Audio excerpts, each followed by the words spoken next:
নির্বিচারে কাউরে নির্যাতন করতে পারবে না।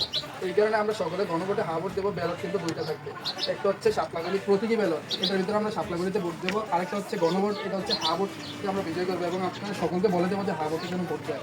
বিজয় করতে পারলে ইনশাল্লাহ আমরা আগামীতে সুন্দর একটা বাংলাদেশ পাবো। এটা করবে। আর এই হচ্ছে শাপলাগুলি আমাদের ঠিক হচ্ছে গণভোট। গণভোটে হাত দিবেন আর প্রতীকে শাপলাগড়িতে ভোট দিবেন। হ্যাঁ ইনশাল্লাহ। আর হাসনাত ভাইয়ের জন্য দোয়া সকলকে করবেন। বলবেন ঘরের যে ভোট দেওয়ার জন্য যাওয়ার জন্য। বাড়ির সবাইকে বলি শাপলাগড়ি মার্কা ভোটটা দিয়েন। হ্যাঁ আমাদের দেবিদ্বারের সন্তান হাসনাত ভাই। দেবিদ্বারের উন্নয়ন, আমাদের উন্নয়ন কে করবে? ইনশাল্লাহ হাসনাত ভাই করবে। নির্বাচিত হওয়ার আগে 338 কোটি টাকা আনছে উনি, রাস্তাঘাট অনেক করে ফেলতেছে। বুঝছেন না, হাসনাত ভাই কখনো দুর্নীতি করে নাই।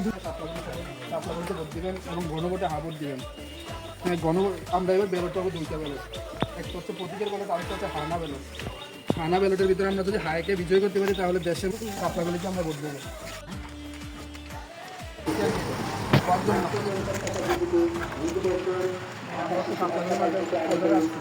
আমরা দোয়া করবেন এবং ভোট দেবেন। আর আমাদের হচ্ছে দুইটা ভোট, একটা হচ্ছে গণভোট, আরেকটা হচ্ছে মার্কেটে আমরা শাপলাগুলিতে ভোট দেবো। ভোট দেবো।